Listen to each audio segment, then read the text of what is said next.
ابو ہریرہ رضی اللہ عنہ روایت کرتے ہیں، نبی کریم صلی اللہ علیہ وسلم نے فرمایا، اللہ کا ہر مسلمان پر حق ہے کہ وہ ہر ہفتے میں ایک دن ضرور غسل کرے۔ غسل کہتے ہیں اپنے سارے جسم پر ایک خاص نیت سے پانی بہانے کو۔ ہمارے دین میں غسل کی بہت اہمیت ہے، خواہ وہ صرف طہارت حاصل کرنے کے لیے لیا جائے، یا پھر صفائی کے لیے، یا ٹھنڈک پہنچانے کے لیے، یا ایکٹیو ہونے کے لیے۔ تو قرآن و سنت میں اس کی بہت اہمیت ہے اور اس پر زور دیا گیا ہے۔ جہاں تک قرآن مجید کا تعلق ہے تو اس میں خاص طور پر یہ آیت صاف ستھرا رہنے پر بہت ابھارتی ہے۔ سورۃ البقرہ کی آیت نمبر 222، ان اللہ یحب التوابین ویحب المتطہرین، بے شک اللہ خوب توبہ کرنے والوں سے محبت رکھتا ہے اور خوب پاک صاف رہنے والوں سے محبت رکھتا ہے۔ تو متطہر وہ ہوتا ہے جو پانی کے ساتھ اپنی نجاستوں کو صاف کرے اور خوب اچھی طرح صاف کرے۔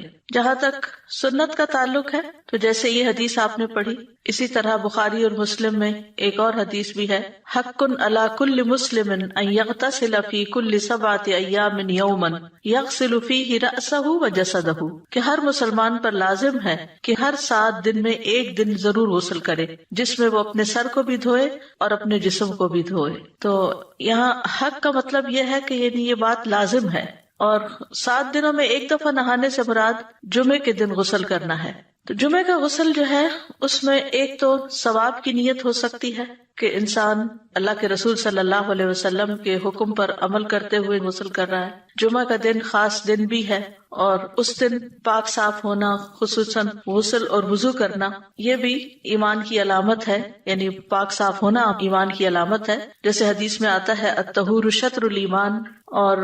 دوسرا یہ ہے کہ صاف ستھرا ہونے کے لیے، اپنے جسم سے میل کچیل دور کرنے کے لیے، اور اپنے جسم سے مختلف طرح کی بدبو جو ہے اس کو بھی زائل کرنے کے لیے غسل کرنا چاہیے، کیونکہ جسم کے اندر جو مختلف طرف سے ہم جراثیم لے لیتے ہیں، ہمارے جسم پر بیٹھ جاتے ہیں، تو وہ بہت سے امراض کا باعث بنتے ہیں۔ یعنی صرف کورونا ہی کے جراثیم نہیں ہوتے بلکہ اور بھی ہوتے ہیں۔ تو اس کے لیے ضروری ہے کہ انسان نہاتا رہے، اور خاص طور پر اگر کوئی ایسی وبا پھیلی ہوئی ہو اور لوگوں کے ساتھ انسان کا انٹریکشن ہو تو پھر زیادہ اس کے لیے فائدہ مند ہے نہانا، تاکہ اس کے جسم سے ایسی تمام چیزیں نکل جائیں، صاف ہو جائیں، اور اس کی خوشبو بھی اچھی ہو جائے، کیونکہ جسم کے اندر سے کچھ چیزیں ایسی نکلتی ہیں انسان کے کہ جس سے انسان کا جسم جو ہے وہ بدبودار ہو جاتا ہے، یعنی پسینہ وغیرہ سے۔ تو نہانے کی وجہ سے انسان کو ایک پاکیزگی اور تر و تازگی حاصل ہوتی ہے۔ اسی طرح یہ ہے کہ ایکٹیو ہونے کے لیے، کیونکہ بعض اوقات انسان کے اوپر سستی چھا جاتی ہے، جیسے سونے کے بعد یا تھکاوٹ کے بعد، تو انسان اگر غسل کر لیتا ہے تو اس کی ساری سستی دور ہو جاتی ہے۔ اسی طرح یہ ہے کہ انسان جب گھر سے باہر نکلتا ہے تو اس پر گرد و غبار بھی پڑتا ہے، تو اس کو دھونے کے لیے بھی حضرت عائشہ کہتی ہیں کہ جمعے کے لیے لوگ اپنے گھروں سے اور اوالی سے باری باری آتے تھے، اور وہ اونی عبائیں پہنے ہوئے ہوتے تھے، اور راستے میں ان پر گرد و غبار بھی پڑتا تھا، جس کی وجہ سے ان سے بو پھوٹتی تھی۔ تو ان میں سے ایک انسان رسول اللہ صلی اللہ علیہ وسلم کی خدمت میں حاضر ہوا، اور اس وقت آپ صلی اللہ علیہ وسلم میرے ہاں تشریف فرما تھے۔ تو رسول اللہ صلی اللہ علیہ وسلم نے فرمایا، کیا ہی اچھا ہو کہ تم لوگ اس دن کے لیے صاف ستھرے ہو جایا کرو، یعنی جمعہ کے لیے خاص طور پر۔ اوالی کہتے ہیں مختلف جو مدینہ کے آس پاس آؤٹ اسکرٹس میں چھوٹے چھوٹے گاؤں سے آباد تھے، تو لوگ پیدل چل کے آتے، دھوپ میں آتے، اور بعض اوقات اگر سواری پر ہوتے جیسے گدھے وغیرہ کی یا اونٹ کی، تو جانوروں کے چلنے سے، زمین کے اوپر پاؤں مارنے سے بھی گرد و غبار اڑتا ہے، اور پھر وہ جسموں پہ جا کے بیٹھ جاتا ہے، سر غبار آلود ہو جاتا ہے۔ لیکن یہ کہ اگر انسان غسل کر کے گھر سے چلا ہو تو کم سے کم احتمال ہوتا ہے کہ انسان ایک ناپسندیدہ حالت میں مسجد میں داخل ہو، کیونکہ جمعہ کا اجتماع عام اجتماعات سے بڑا ہوتا ہے، اور جہاں جتنے زیادہ لوگ اکٹھے ہوں اور خصوصاً موسم گرمی کا ہو تو وہاں ایسی اسمیل ہوتی ہے جو دوسروں کو اذیت دیتی ہے۔ پھر اسی طرح یہ ہے کہ فرشتے بھی حاضر ہوتے ہیں بڑے اجتماعات میں، اور جمعے کے دن خاص طور پر، تو کوئی ایسا کام بھی نہیں کرنا چاہیے کہ جس سے فرشتوں کو اذیت ہو۔ اسی لیے مسجد میں پیاز اور لہسن اور مولی وغیرہ کھا کر آنے سے منع کیا گیا ہے، کیونکہ اس سے انسان کے منہ سے اور جسم سے اسمیل آتی ہے، اس کے پسینے میں بھی اور طرح کی اسمیل شامل ہو جاتی ہے، اور پھر وہ چیز فرشتوں کو اذیت دیتی ہے، اس لیے اس سے بھی بچنا چاہیے۔ اگلی حدیث نمبر 95، وہ وضو کے متعلق ہے۔ وضو، عن ابی ہریرہ عن النبی صلی اللہ علیہ وسلم قال لا يقبل الله صلاة أحدكم إذا أحدث حتى يتودع. کتاب الحیل. ابو ہریرہ رضی اللہ عنہ نبی کریم صلی اللہ علیہ وسلم سے روایت کرتے ہیں، آپ نے فرمایا اللہ تم میں سے کسی ایسے شخص کی نماز قبول نہیں کرتا جو بے وضو ہو یہاں تک کہ وہ وضو کر لے، یعنی اگر وضو نہیں تو وضو کر لے. وضو نماز کا لازمی جزو ہے. ابو ہریرہ رضی اللہ عنہ سے روایت ہے، وہ کہتے ہیں کہ رسول اللہ صلی اللہ علیہ وسلم نے فرمایا جس کا وضو نہیں اس کی نماز نہیں. تو نماز ایک فریضہ ہے، اور اگر یہ فریضہ اپنی شرائط کے بغیر انسان ادا کر رہا ہے تو وہ فریضہ ادا ہی نہیں ہوتا، چاہے وہ بظاہر ایک نماز والا ہی ایکشن کر رہا ہے، اس کا وہ ایکشن صرف ایکشن ہی ہوگا، اس سے فائدہ نہیں ہوگا اس کو. ایک اور روایت میں آتا ہے، سنن نبی داؤد کی ہے، نبی صلی اللہ علیہ وسلم نے فرمایا اللہ عز و جل خیانت کے مال سے کوئی صدقہ قبول نہیں کرتا اور نہ ہی بغیر وضو کے کوئی نماز قبول کرتا ہے. اور وضو کرنا جو ہے وہ یا طہارت حاصل کرنا نماز سے پہلے وہ نماز کی کنجی ہے، لیکن وضو پر محافظت مومن ہی کرتا ہے. رسول اللہ صلی اللہ علیہ وسلم نے فرمایا مومن کے سوا کوئی بھی ہرگز وضو کی حفاظت نہیں کرتا. یعنی مومن اس بارے میں چوکنا رہتا ہے، کانشیس رہتا ہے کہ وہ باوضو ہے یا نہیں، کیونکہ اس کی عبادت اور خاص طور پر نماز جو ہے وہ وضو سے متعلق ہے کہ اگر وضو نہیں تو نماز بھی نہیں. اسی طرح وضو کرنا اسلام کا ایک حصہ ہے، اسلام کا ایک شعار ہے، ایک پہچان ہے. ابن عمر اپنے والد رضی اللہ عنہما سے روایت کرتے ہیں، اور وہ نبی صلی اللہ علیہ وسلم سے جبریل علیہ السلام کے سوال کے بارے میں دریافت کرتے ہیں جو انہوں نے اسلام کے بارے میں کیا تھا. تو آپ نے فرمایا اسلام یہ ہے کہ تم اس بات کی گواہی دو کہ اللہ کے سوا کوئی معبود نہیں اور بلا شبہ محمد صلی اللہ علیہ وسلم اللہ کے رسول ہیں، اور یہ کہ تم نماز قائم کرو، زکوٰۃ ادا کرو، حج کرو، عمرہ کرو اور غسل جنابت کرو اور مکمل وضو کرو اور تم رمضان کے روزے رکھو. تو یہ سب کچھ اسلام کا حصہ ہے جس میں نماز، زکوٰۃ، حج، عمرہ، غسل جنابت اور مکمل وضو اور رمضان کے روزے. تو ایک مسلمان جو ہے وہ اپنی ظاہری اور باطنی طہارت کے لیے یہ تمام چیزیں کرتا ہے. اس میں باقی چیزیں تو انسان کی باطنی طہارت کا کام دیتی ہیں، جیسے نماز کا پڑھنا ہے یا زکوٰۃ کا ادا کرنا ہے، لیکن غسل جنابت یا غسل کرنا اور مکمل وضو کرنا جو ہے یہ ظاہری طہارت کے لیے بہت ضروری ہے. اسی طرح رمضان کے روزے جو ہیں وہ بھی انسان کی جسمانی طہارت، جسم کی بہت سی علائشوں کو ختم کرنے کا باعث بنتے ہیں، اور اسی طرح روحانی تزکیے کا بھی باعث بنتا ہے رمضان. پھر اسی طرح آغاز وحی میں ہی وضو کی تعلیم دی گئی تھی. زید بن حارثہ رضی اللہ عنہ نبی صلی اللہ علیہ وسلم سے روایت کرتے ہیں کہ سب سے پہلی وحی جو جبریل علیہ السلام آپ کے پاس لائے اس میں انہوں نے آپ کو وضو اور نماز کا طریقہ سکھایا. جب وضو سے فارغ ہوئے تو پانی کا ایک چلو لیا اور اس کے ساتھ اپنی شرمگاہ پہ چھینٹے مارے. یعنی اگر کسی قسم کا بھی کوئی وسوسہ ہو کہ پتہ نہیں صحیح طور پہ طہارت ہوئی ہے یا نہیں تو وضو کے آخر میں ایسا کیا جا سکتا ہے. پھر اسی طرح نبی صلی اللہ علیہ وسلم ہر نماز کے لیے نیا وضو کرتے تھے. انس رضی اللہ عنہ کہتے ہیں کہ نبی صلی اللہ علیہ وسلم ہر نماز کے لیے نیا وضو کرتے تھے. راوی کہتے ہیں کہ میں نے کہا کہ آپ لوگ کس طرح کرتے تھے، یعنی صحابہ کا کیا طریقہ تھا. کہنے لگے کہ ہم میں سے ہر ایک کو اس کا وضو اس وقت تک کافی ہوتا تھا جب تک کوئی وضو توڑنے والی چیز پیش نہ آتی. تو اس میں یہ ہے کہ اگر انسان کا وضو نہ رہے، جیسے کہ اس حدیث میں آیا ہے، جس حدیث کی یہاں وضاحت کی جا رہی ہے کہ لا يقبل اللہ صلاة احدکم اذا احدث حتى يتودع، کہ اللہ تعالیٰ کسی کی نماز قبول نہیں کرتا جو بے وضو ہو، یعنی وضو ٹوٹ جائے اس کا، احدث یہاں تک کہ وضو کر لے. تو صحابہ کا یہ طریقہ تھا کہ وہ جب وضو نہیں رہتا تھا تو اس وقت وضو کرتے تھے. امت کو ہر نماز کے لیے وضو کی ترغیب دی آپ نے. آپ صلی اللہ علیہ وسلم نے فرمایا اگر میری امت پر مشقت نہ ہوتی تو میں انہیں ہر نماز کے وقت وضو کا حکم دیتا اور ہر وضو کے ساتھ مسواک کا حکم دیتا. تو اس سے یہ پتہ چلتا ہے کہ افضل یہی ہے کہ انسان ہر نماز کے ساتھ نیا وضو کرے. لیکن یہ کہ اگر مشقت ہوتی ہے اس میں تو پھر اگر پہلے سے وضو موجود ہے اور وضو ٹوٹا نہیں تو انسان اسی وضو کے ساتھ نماز ادا کر سکتا ہے. پھر اسی طرح یہ ہے کہ وضو کامل ہونا چاہیے اور پورے اہتمام کے ساتھ سارے جسم کے اعضاء کو مل مل کے دھونا چاہیے جن کو وضو میں دھونا ضروری ہوتا ہے. رفاع بن رافع رضی اللہ عنہ سے روایت ہے کہ وہ نبی صلی اللہ علیہ وسلم کے پاس بیٹھے ہوئے تھے. آپ نے فرمایا کسی کی نماز اس وقت تک مکمل نہیں ہوتی جب تک وہ اپنا وضو اس طرح کامل طور پر نہ کرے جس طرح اسے اللہ تعالیٰ نے حکم دیا ہے، یعنی اپنا چہرہ دھوئے اور کوہنیوں تک اپنے دونوں بازو دھوئے، اپنے سر کا مسح کرے اور ٹخنوں تک اپنے پاؤں دھوئے۔ تو یہ وضو کے فرائض ہیں، کیونکہ ان میں سے اگر کوئی چیز چھوٹ جائے تو وضو نہیں ہوتا۔ نبی صلی اللہ علیہ وسلم نے کامل وضو نہ کرنے والے کو دوبارہ وضو کرنے کا حکم دیا تھا۔ انس بن مالک کہتے ہیں کہ ایک شخص نبی صلی اللہ علیہ وسلم کے پاس وضو کر کے آیا اور اس نے اپنے پاؤں پر ناخن بھر جگہ خشک چھوڑ دی تھی، تو رسول اللہ صلی اللہ علیہ وسلم نے اسے فرمایا واپس جاؤ اور اچھی طرح اپنا وضو کرو، یعنی صرف تھوڑی سی جگہ بھی اگر اس کی خشک رہ گئی تو آپ نے اس کو دوبارہ وضو کرنے کا حکم دیا۔ اس سے اندازہ کیا جا سکتا ہے کہ اس کی کتنی زیادہ اہمیت ہے۔ یہ حدیث جو ہے کہ لا يقبل اللہ صلاۃ احدکم، کہ اللہ تعالیٰ تم میں سے کسی ایک کی نماز قبول نہیں کرتا، تو اس کا مطلب یہ کہ خواہ کوئی مرد ہو یا عورت ہو یا نوجوان ہو، کیونکہ جس پر بھی نماز فرض ہے اس پر وضو کرنا فرض ہے، لازم ہے، الا یہ کہ اگر کوئی شخص معذور ہے، وضو نہیں کر سکتا کیونکہ پانی نہیں ہے، یا بیمار ہے تو وضو نہیں کر سکتا، تو ایسا شخص تیمم کر لے، یعنی صرف عذر کی صورت میں انسان وضو چھوڑ سکتا ہے، جبکہ عام حالات میں وہ وضو کو چھوڑ نہیں سکتا اگر اس کو وضو کی ضرورت ہے، کیونکہ وضو کے بغیر نماز پڑھنا جو ہے وہ حرام ہے۔ اور یہاں پر احدث کا لفظ استعمال ہوا ہے وضو ختم ہونے کے معاملے میں۔ تو حدث جو ہوتا ہے وہ دو طرح کا ہوتا ہے، ایک حدث اکبر ہوتا ہے جو جنابت ہوتی ہے، اور دوسرا حدث اصغر جس میں انسان کے جسم سے کچھ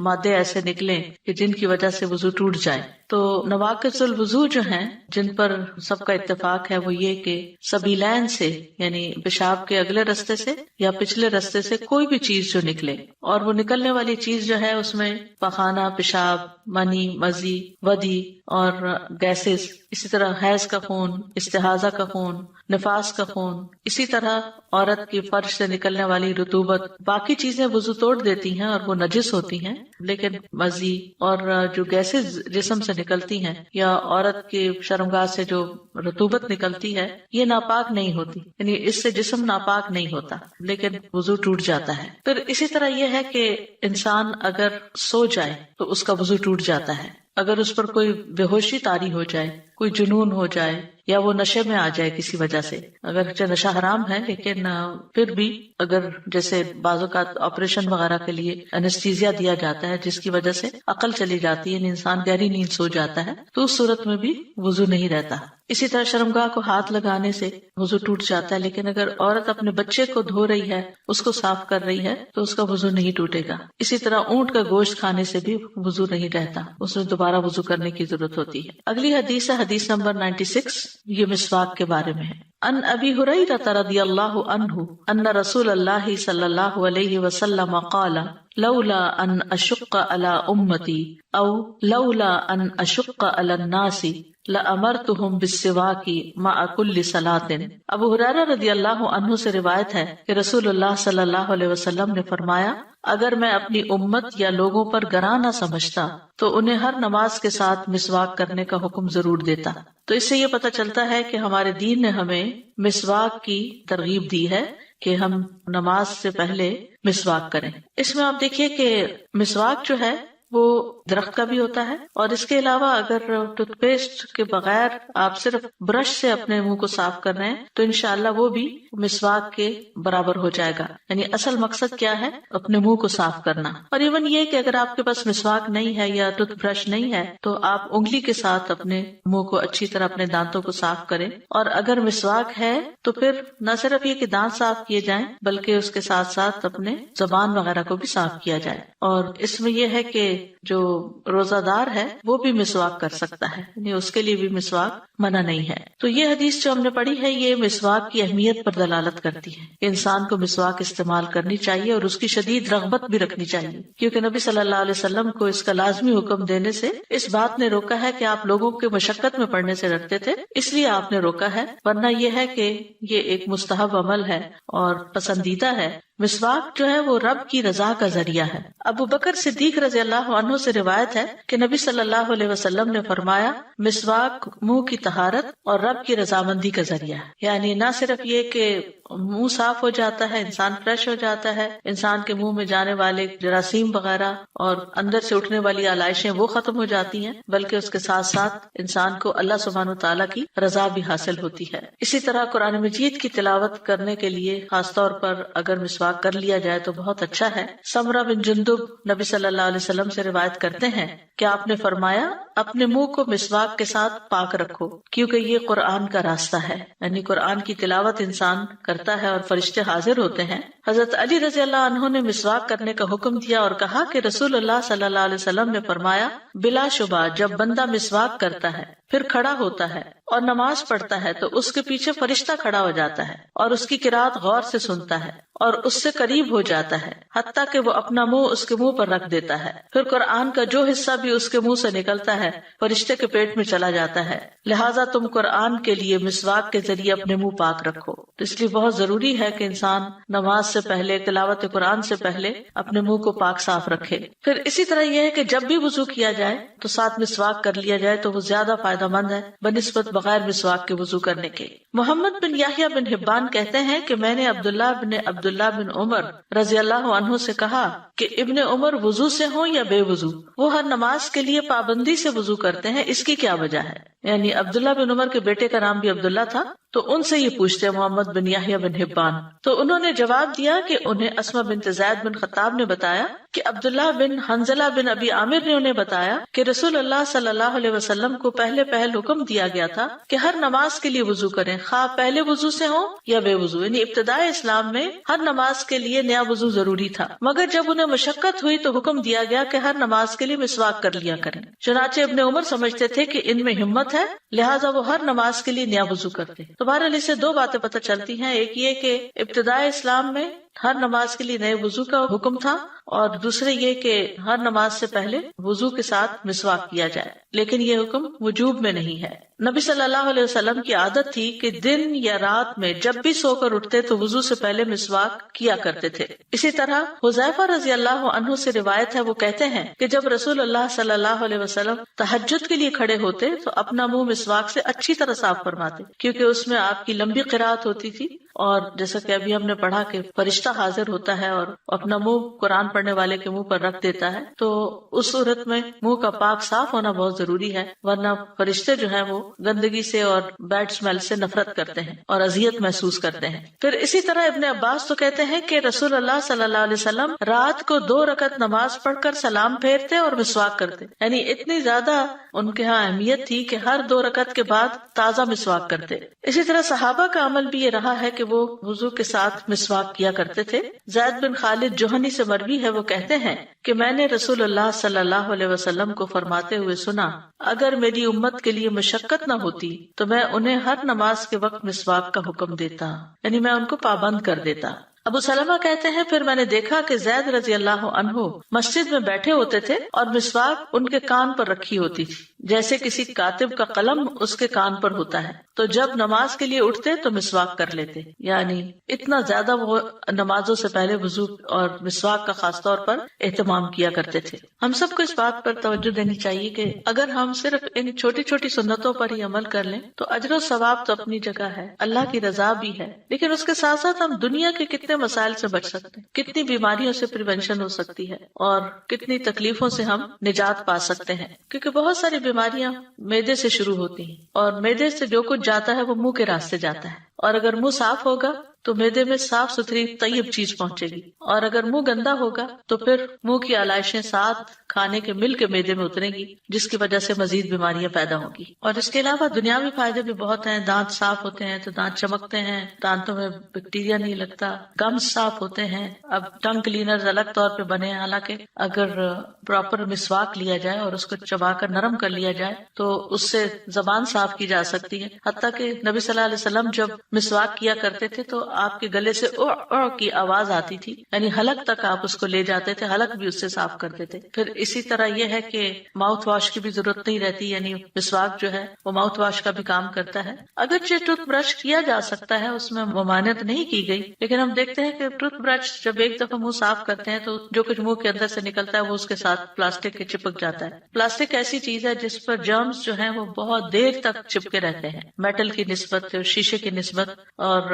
بمشکل اس سے نکلتے ہیں. تو جو فائدے مسواک کرنے، لکڑی کی مسواک کرنے کے ہیں، وہ فائدے کسی اور چیز میں نہیں ہیں. تو درختوں کی ٹہنیاں، بعض درخت جو ہوتے ہیں ان کے مسواک جو ہیں وہ دوسروں کے بنسبت زیادہ اچھے ہوتے ہیں. پھر ہمیں اگر طریقہ نہیں آتا تو طریقہ سیکھ لینا چاہیے اور اس کے فضائل اور برکات سے فائدہ اٹھانا چاہیے اور اجر و ثواب بھی کمانا چاہیے. دنیا کے فائدے تو سیکنڈری چیز ہے، اصل چیز جو ہے وہ دین کا فائدہ ہے، ہمارے اعمال میں اضافے کا باعث ہے. کیونکہ یقینی طور پر وہ نماز جو تازہ وضو کے ساتھ اور مسواک کے ساتھ پڑھی جاتی ہے اس کا اجر و ثواب زیادہ ہے بنسبت اس نماز کے کہ جو ہم ویسے ہی پڑھ لیتے ہیں. اسی طرح مسواک کی جو ٹہنیاں ہوتی ہیں مختلف درختوں کی، ان میں جیسے زیتون کی مسواک ہے، جیسے نیم کی مسواک ہے، یعنی کوئی بھی چیز جو میسر ہو اس سے کی جا سکتی ہے. ہمیں لازمی طور پر کسی ایک خاص قسم کی لکڑی کو استعمال کرنے کے لیے نہیں کہا گیا، جو بھی جس علاقے میں مسواک میسر ہوں. اور مسواک جو ہے اس کی ٹہنیاں اگر توڑ کر خشک کر لی جائیں تو وہ کافی عرصے تک کام آتی ہیں